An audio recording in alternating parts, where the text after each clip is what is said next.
నూలు నూలులో శతాబ్దాల గౌరవం, పట్టు పరంపరకు ప్రతీక, సంప్రదాయానికి శాశ్వత చిరునామా Sakhi. Welcome to Suman TV. మొన్నటిదాకా కేరళ స్టోరీస్ మనం చూసాం. అంటే లవ్ జిహాద్ ఎలా ఉంటుందో మనం ఆ సినిమాలో చూసాం. ఇప్పుడు నాసిక్ స్టోరీ, నాసిక్ ఫైల్స్ మనం చూస్తున్నాం. ఎంత దారుణమైన విషయం అంటే వర్కింగ్ ప్లేస్లో మహిళలపైన రోజు రోజుకి అఘాయిత్యాలు జరుగుతూనే ఉన్నాయి దేశంలో. మనకు తెలిసిన అంశమే, అది అన్ని రంగాల్లో ఉన్నది. కానీ 6 సంవత్సరాల నుంచి 2001 నుంచి 2026 వరకు నాసిక్లో, ముఖ్యంగా టీసీఎస్ లాంటి సంస్థలో బీపీఓల మీద టీమ్ లీడర్స్ అఘాయిత్యానికి చేస్తున్నారంటే ఎంత దారుణమైన విషయం. అసలు ఏం జరుగుతుంది? ప్రపంచ ప్రసిద్ధి చెందిన టీసీఎస్లో జరుగుతుంటే అధికారులు ఏం చేస్తున్నట్టు?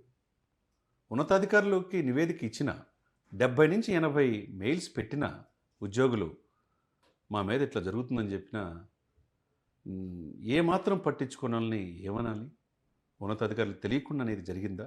చివరికి ఏమైంది?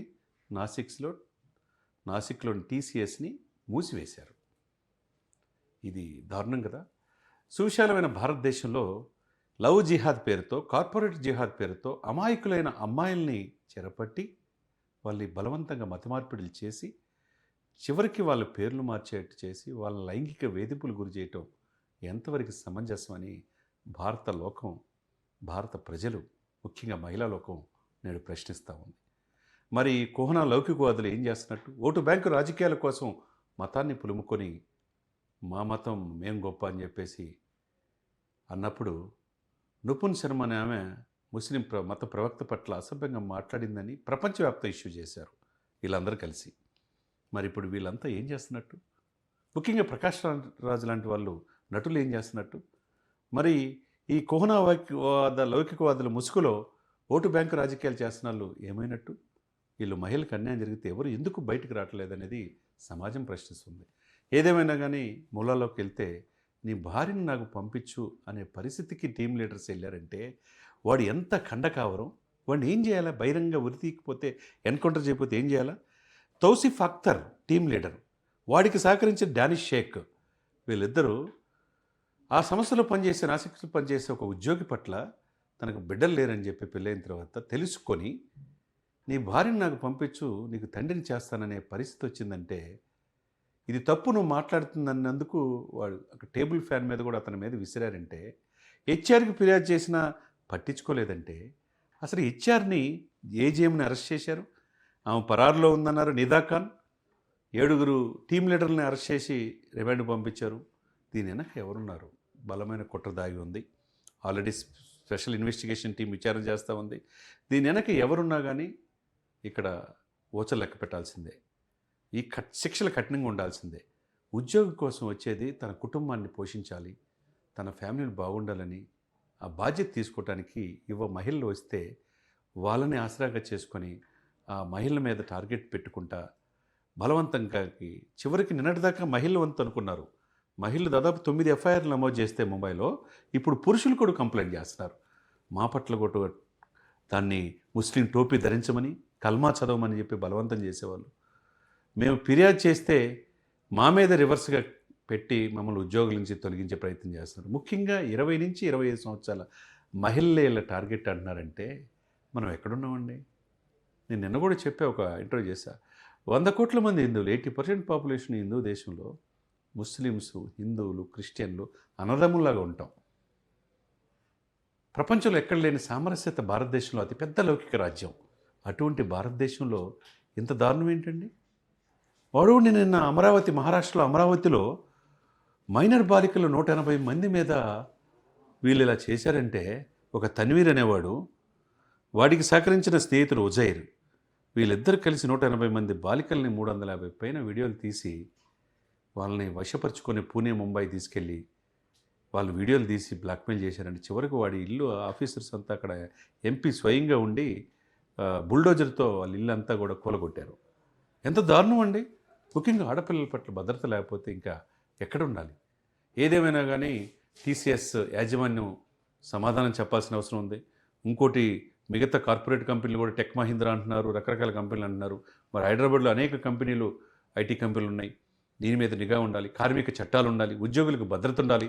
ఉద్యోగులు ఏదైనా కంప్లైంట్ చేసుకుంటే ఇమ్మీడియట్గా రెస్పాండ్ అవ్వాలి. రెస్పాండ్ కాకపోతే సెకండ్ లేయర్ సిస్టమ్ ఉండాలి. లేకపోతే ప్రభుత్వాలు ఎంటర్ అవ్వాలి. కార్మిక లేబర్ యాక్ట్ ఏదైతే ఉందో ప్రభుత్వాలు ప్రైవేట్ యాజమాన్యం మేము ఇష్టం వచ్చినట్టు చేస్తామంటే కుదరదు. ఇట్లా ఉద్యోగులకు కూడా భద్రత లేకపోతే ఎట్లా? ఆడపిల్లలు ఉద్యోగం చేసుకోవడానికి వస్తే వాళ్ళని బలవంతంగా, ఒక అమ్మాయి అయితే మలేషియా తీసుకెళ్ళినంత వరకు ఆచూకీ లేదన్నారు. ఇంకొక అమ్మాయిని బలవంతంగా రేప్ చేశారని చెప్పి అంటున్నారు. టైం దాటిన తర్వాత కూడా ఆఫీసులో ఉంచుకొని లైంగిక వేధింపు గురి చేస్తున్నారంటే ఎంత దారుణం అండి. ఈ నిదా ఖాన్ వెనక ఎవరున్నారు? దీని వెనక బలమైన పాకిస్తాన్ ప్రేరేపిత ఉగ్రవాదుల కుట్ర ఉందని చెప్పి అంటున్నారు. వీళ్ళని తాట తీసి వదిలిపెట్టాలి. శిక్షలు కఠినంగా ఉండాలి. దుబాయ్, అరబ్ కంట్రీస్లో ఎలా అయితే ఉంటారో కాలు చేయి బహిరంగ ఉరి తీసే సిస్టమ్స్ రావాలని ముఖ్యంగా అమిత్ షా గారు, మోదీ గారు దీని మీద దృష్టి పెట్టాల్సిన అవసరం ఉంది. అదేవిధంగా ఆ రాష్ట్ర ప్రభుత్వాలు, దానితో పాటు మనం కూడా పక్కనున్న వాళ్ళు ఎవరు ఏం చేస్తున్నారని చూసి చూడనట్టు ఉండకుండా మన పట్ల, మన సోదరీమణుల పట్ల అన్యాయం జరిగితే ప్రశ్నించాలి, కంప్లైంట్ చేయాలి, న్యాయం జరిగేదాకా పోరాడాలి. ఇది మనం నేర్చుకోవాలి. కాబట్టి నేను చెప్పిన స్పెషల్ ఇన్వెస్టిగేషన్ టీం తన ఆపరేషన్ స్టార్ట్ చేసింది.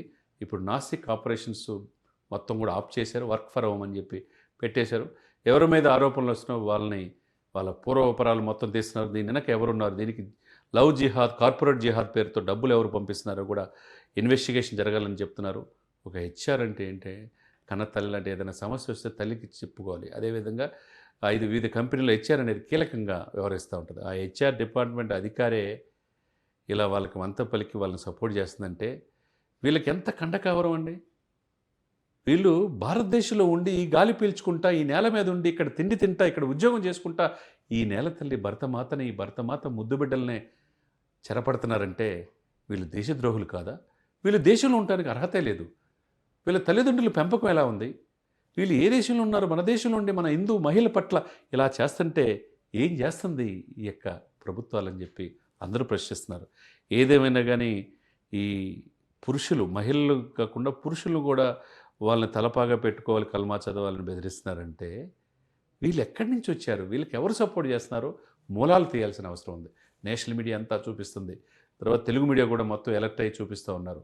ఇటువంటి తన్వీర్లు ఎవడైతే సహకరిస్తే ఆడపిల్లల పట్ల వాళ్ళని ఈ యొక్క సోషల్ మీడియాలో తెలిసి తెలియని వయసులో ట్రాప్లో పెట్టి వాళ్ళు అశ్లీలంగా ఫోటోలు తీసి బ్లాక్మెయిల్ చేసి ఈ ముఖ్యంగా హిందూ మహిళలు, హిందూ బాలికలను టార్గెట్ చేయడం అనేది చాలా దారుణమైన విషయం. ఆ ప్రభుత్వాలు దృష్టి పెట్టాలా. ముఖ్యంగా సెంట్రల్ ఇంటెలిజెన్స్ బ్యూరో దీని మీద దృష్టి పెట్టి హైదరాబాద్ కంపెనీల మీద కూడా విచారణ చేయాలా. లేబర్ యాక్ట్ రావాలి. ఇష్టం వచ్చినట్టు ఇచ్చారు, వాళ్ళకి నచ్చిన వాళ్ళు నచ్చినట్టుగా వ్యవహరిస్తూ ఉంటే కుదరదు. పని చేయాలి. ఆ పని తగ్గట్టుగా వాళ్ళకి వర్క్ ప్లేస్లో రక్షణ కూడా ఉండాలి. రక్షణ లేకపోతే ఎలా అండి? కాబట్టి హైదరాబాద్ మీద కూడా ముఖ్యంగా రేవంత్ రెడ్డి గారు కూడా వివిధ కంపెనీలు ఉన్నాయి కాబట్టి రాష్ట్రానికి చెడ్డ పేరు రాకుండా, ఇప్పుడు మహారాష్ట్రలో జరిగిన ఇన్సిడెంట్ వల్ల దేశం మొత్తం చెడ్డ పేరు వచ్చింది. మహారాష్ట్రలో మంచి సుస్థిరమైన ప్రభుత్వం ఉన్న మరి అటువంటి బాబాలు లైంగిక వేధింపులు గురి చేసి ఇటువంటి దుర్మార్గులపైన కఠిన శిక్షణ వేయాలి. సెక్సువల్ హెరాస్మెంట్స్ కావచ్చు, వర్కింగ్ ప్లేస్లో ఇట్లా లైంగిక వేధింపు గురి చేసే వాళ్ళని కఠిన శిక్షలు విధించి ఇంకొకళ్ళు చేయాలంటే భయపడే శిక్షలు రావాలి. అప్పుడే భయం అనేది ఉంటుంది. కాబట్టి తోటి వాళ్ళు పరిసరాల్లో ఎవరో ఎలా ఉన్నారో కూడా తెలిసి పోలీసులకి తెలియజేయాల్సిన అవసరం ఉంది. మన భారతదేశాన్ని రక్షించుకోవాల్సి, ముఖ్యంగా మన తోబుట్టువుల్ని, మన మహిళల్ని, మన బాలికలు రక్షించుకోవాల్సిన అవసరం ఎంతైనా ఉందనేది ఈ సందర్భంగా తెలియజేస్తాను.